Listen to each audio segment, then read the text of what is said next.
ನೋಡಿ ಇನ್ನು ಈ ಹಾಸನ ಪೆನ್ ಡ್ರೈವ್ ಪ್ರಕರಣಕ್ಕೆ ಸಂಬಂಧಪಟ್ಟಂತೆ ರಾಜಕೀಯ ಆರೋಪ ಪ್ರತ್ಯಾರೋಪದ ನಡುವೆ ಎಸ್ಐಟಿ ತನ್ನ ತನಿಖೆಯನ್ನ ಚುರುಕುಪಡಿಸ್ತಾ ಇದೆ. ಇವತ್ತು ಕೆಆರ್ ನಗರ ಮಹಿಳೆಯ ಕಿಡ್ನಾಪ್ ಕೇಸ್ಗೆ ಸಂಬಂಧಪಟ್ಟಂತೆ A1 ಮತ್ತು A2 ಆರೋಪಿಯನ್ನ ಮತ್ತೆ ವಿಚಾರಣೆಗೆ ಒಳಪಡಿಸಲಾಗುತ್ತೆ.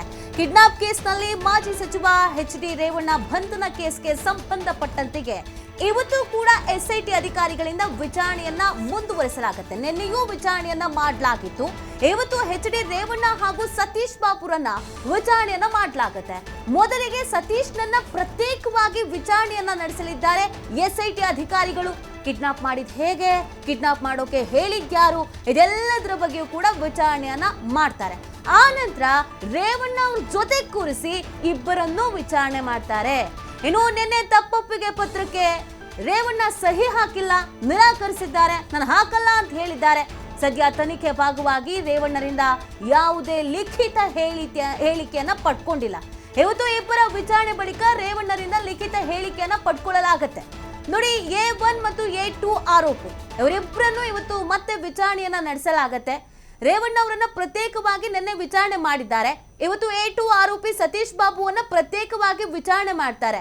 ಯಾಕಂದ್ರೆ ಕೆಆರ್ ನಗರ ಮಹಿಳೆಯ ಕಿಡ್ನಾಪ್ ಪ್ರಕರಣಕ್ಕೆ ಸಂಬಂಧಪಟ್ಟಂತೆ ಅವರ ಮಗ ಕೊಟ್ಟಿರುವಂತ ಕಂಪ್ಲೇಂಟ್ ನಲ್ಲಿ ನನ್ನ ತಾಯಿಯನ್ನ ಕರೆದುಕೊಂಡು ಬಾ ಅಂತ ರೇವಣ್ಣ ಸಾಹೇಬ್ರು ಹೇಳಿದ್ರು ಅಂತ ಹೇಳಿ ಕರ್ಕೊಂಡು ಹೋಗಿದ್ದಾರೆ ಅಂತ ಹೇಳಿದ್ದಾರೆ.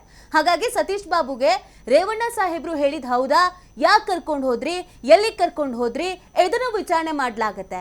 ಆ ನಂತರ ಇಬ್ಬರನ್ನು ಒಟ್ಟಿಗೆ ಕೂರಿಸಿ, ಅಂದ್ರೆ ರೇವಣ್ಣ ಮತ್ತು ಸತೀಶ್ ಬಾಬು A1 A2 ಆರೋಪಿ ಇಬ್ಬರನ್ನು ಒಟ್ಟಿಗೆ ಕೂರಿಸಿ ಮತ್ತೆ ವಿಚಾರಣೆಯನ್ನ ಮಾಡಲಾಗುತ್ತೆ. ಯಾಕಂದ್ರೆ ಮೊದಲು ಕೊಟ್ಟಂತ ಹೇಳಿಕೆಗೋ, ಮೊದಲು ಕೊಟ್ಟಂತ ಸ್ಟೇಟ್ಮೆಂಟ್ಗೋ, ಆ ನಂತರ ಇಬ್ಬರನ್ನು ಕೂರಿಸಿ ಪಡೆದುಕೊಂಡಂತ ಸ್ಟೇಟ್ಮೆಂಟ್ಗೋ ಏನಾದ್ರೂ ವ್ಯತ್ಯಾಸ ಕಂಡು ಬರತ್ತಾ, ಏನಾದ್ರೂ ವ್ಯತ್ಯಾಸ ಇರತ್ತಾ? ಮೊದಲೊಂದು ಸ್ಟೇಟ್ಮೆಂಟ್ ಅನ್ನ ಕೊಟ್ಟು ಆ ನಂತರ ಇನ್ನೊಂದು ಸ್ಟೇಟ್ಮೆಂಟ್ ಅನ್ನ ಕೊಟ್ರೆ ಇಬ್ಬರೂ ಕೊಡ್ತಿರುವಂತ ಸ್ಟೇಟ್ಮೆಂಟ್ ತಾಳೆ ಆಗ್ತಾ ಇಲ್ಲ, ಹೊಂದಾಣಿಕೆ ಆಗ್ತಾ ಇಲ್ಲ ಅಂತ ಅನ್ಸಿದ್ರೆ ತನಿಖೆ ಮತ್ತೊಂದು ಆಂಗಲ್ ನಲ್ಲಿ ನಡೆಯುತ್ತೆ. ತನಿಖೆ ಮತ್ತಷ್ಟು ಚುರುಕು ಪಡೆಯುತ್ತೆ. ಯಾಕಂದ್ರೆ ಕೆಆರ್ ನಗರ ಮಹಿಳೆಯನ್ನ ರಕ್ಷಣೆ ಮಾಡಿದ ನಂತರವೂ ಕೂಡ ಇದಾಗಿತ್ತು. ಆ ಮಹಿಳೆ ಸ್ಟಾರ್ಟಿಂಗ್ ಅಲ್ಲಿ ಹೆದರ್ಕೊಂಡಿದ್ರು, ಭಯಕ್ಕೆ ಒಳಗಾಗಿದ್ರು. ಮೊದಲಿಗೆ ಒಂದು ಸ್ಟೇಟ್ಮೆಂಟ್ ಅನ್ನ ಕೊಟ್ರು, ನಂತರ ಮತ್ತೊಂದು ಸ್ಟೇಟ್ಮೆಂಟ್ ಅನ್ನ ಕೊಟ್ರು. ಆಗ SIT ಅಧಿಕಾರಿಗಳು ಸ್ವಲ್ಪ ನಿಧಾನವಾಗಿ ಯೋಚಿಸಿ ಆ ನಂತರ ರೆಸ್ಟ್ ಮಾಡಿ ಮತ್ತೆ ನಿಮ್ಮನ್ನ ತನಿಖೆಯನ್ನ ಮಾಡ್ತೀವಿ ಅಥವಾ ಮತ್ತೆ ನಿಮ್ಮನ್ನ ವಿಚಾರಿಸ್ತೀವಿ ಅಂತ ಹೇಳಿ ಹೋಗಿದ್ರು. ಆ ಕಾರಣಕ್ಕಾಗಿ ಇವತ್ತು ಸತೀಶ್ ಬಾಬುನ ಪ್ರತ್ಯೇಕವಾಗಿ ವಿಚಾರಣೆ ಮಾಡಿ ಆ ನಂತರ ಇಬ್ಬರನ್ನೂ ಒಟ್ಟಿಗೆ ಕೂರಿಸಿ ವಿಚಾರಣೆಯನ್ನ ಮಾಡಲಾಗುತ್ತೆ. ಇನ್ನು ರೇವಣ್ಣ ಅವರ ವಿಚಾರಕ್ಕೆ ಬರೋದಾದ್ರೆ SIT 5 ದಿನಗಳ ಕಾಲ ಕಸ್ಟಡಿಗೆ ಕೇಳಿತ್ತು, ಬಟ್ 4 ದಿನಗಳ ಕಾಲ ಕಸ್ಟಡಿಗೆ ಕೊಡಲಾಗಿದೆ. ಇಲ್ಲಿ ನಿನ್ನೆ ನಡೆದಂತ ವಿಚಾರಣೆಯಲ್ಲಿ ಯಾವುದೇ ರೀತಿಯಾದಂತ ಹೇಳಿಕೆಯನ್ನ ರೇವಣ್ಣ ಅವರು ಕೊಟ್ಟಿಲ್ಲ. ಮೊದಲ ದಿನದಲ್ಲೂ ಕೂಡ ನಂಗೆ ಗೊತ್ತಿಲ್ಲ, ನಾನು ಅದಲ್ಲ, ನನಗೂ ಇದಕ್ಕೂ ಸಂಬಂಧ ಇಲ್ಲ, ಇಷ್ಟೇ ಸ್ಟೇಟ್ಮೆಂಟ್ ಅನ್ನ ಕೊಟ್ಟಿತ್ತು. ಅದನ್ನೇ ಅವರು ಮುಂದುವರಿಸ್ತಾ ಇದ್ದಾರೆ. ಅದನ್ನ ಬಿಟ್ಟು ಬೇರೆ ಇನ್ನೇನು ಹೇಳ್ತಾ ಇಲ್ಲ. ತಪ್ಪೊಪ್ಪಿಗೆಗೂ ಕೂಡ ಸಹಿ ಹಾಕ್ತಾ ಇಲ್ಲ, ನಾನು ಹಾಕಲ್ಲ ಅಂತ ಹೇಳ್ತಾ ಇದ್ದಾರೆ. ಹಾಗಾಗಿ ಹೀಗೆ ತನಿಖೆ ನಡೆದ್ರೆ ಅಥವಾ ರೇವಣ್ಣ ಅವರು ಸಹಕರಿಸ್ತಾ ಇದ್ರೆ ಮತ್ತಷ್ಟು ಸಮಸ್ಯೆ ಆಗತ್ತೆ, ಮತ್ತಷ್ಟು ಹಿನ್ನಡೆ ಆಗತ್ತೆ. ಈ ಒಟ್ಟಾರೆ ಪ್ರಕರಣಕ್ಕೆ ಸಂಬಂಧಪಟ್ಟಂತೆ ಬಹಳಷ್ಟು ಆರೋಪ ಪ್ರತ್ಯಾರೋಪಗಳು ಇದೆ. ಇದೆಲ್ಲವನ್ನೂ ತನಿಖೆ ಮಾಡಲೇಬೇಕಾದಂತ ಅಗತ್ಯತೆ ಇದೆ. ಇನ್ನೊಂದು ಪ್ರಕರಣಕ್ಕೆ ಸಂಬಂಧಪಟ್ಟಂತೆ A1 ಆರೋಪಿ ಆಗಿರುವಂತ ಪ್ರಜ್ವಲ್ ರೇವಣ್ಣ ಕಾಣೆಯಾಗಿದ್ದಾರೆ, ಇನ್ನೂ ಬಂದಿಲ್ಲ. ಈಗ ನೋಡಿ, ಕಾಳೇನಹಳ್ಳಿಯಲ್ಲಿ ತೋಟದ ಮನೆಯಲ್ಲಿ ಆ ಸಂತ್ರಸ್ತ ಮಹಿಳೆಯನ್ನ ಬಚ್ಚಿಟ್ಟಿದ್ರು ಸತೀಶ್ ಬಾಬು ಅನ್ನುವಂಥ ಆರೋಪ.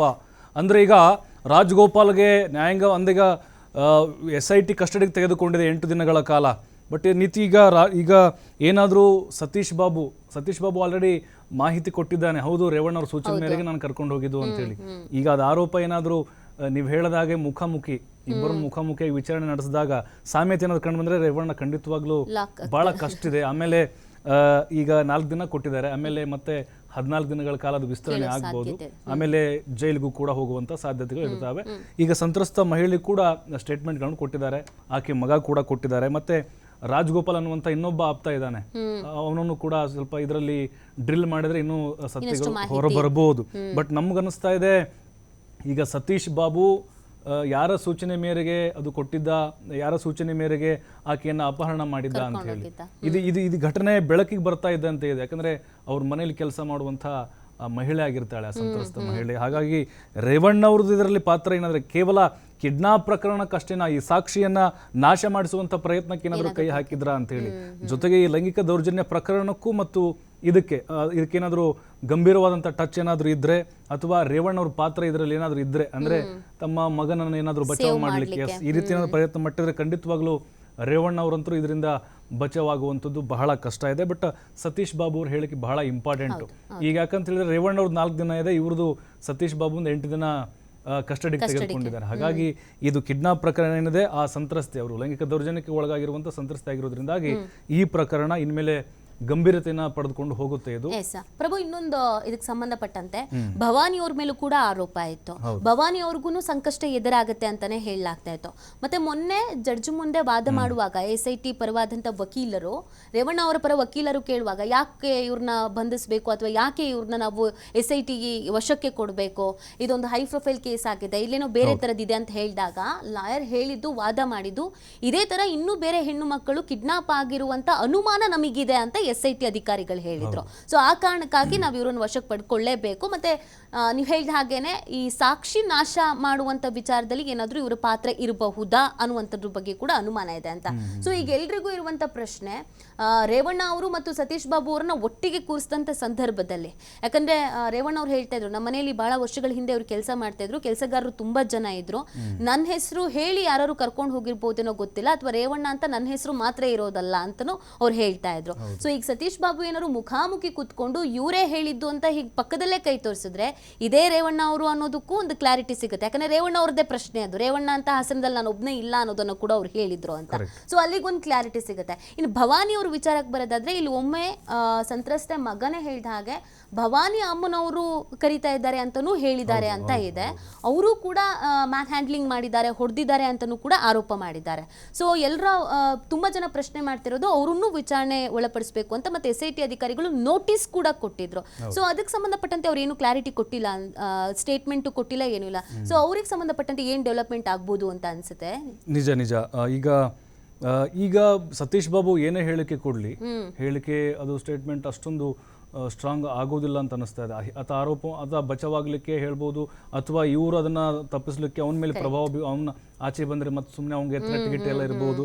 ಬಟ್ ಇದಕ್ಕೆ ಸಾಕ್ಷಿಗಳ ಸಂಗ್ರಹ ಬಹಳ ಇಂಪಾರ್ಟೆಂಟ್ ಆಗುತ್ತೆ ಅಂತ ಅನಿಸ್ತಾ ಇದೆ. ತೋಟದ ಮನೆಯಲ್ಲಿ ಅಲ್ಲಿ CCTV, ಇವನು ಈಗ ಏನದು KR ನಗರ ಮತ್ತು ಚಂದ್ರಪಟ್ಟಣ ಎಲ್ಲ ಸುತ್ತಾಡ್ಸಿದ್ದಾನೆ, ಆ ಮಹಿಳೆಯನ್ನ ಬೇರೆ ಬೇರೆ ಕಡೆ ಎಲ್ಲ ಓಡಾಡ್ಸಿದ್ದಾನೆ ಕಾರಲ್ಲಿ ತಗೊಂಡು.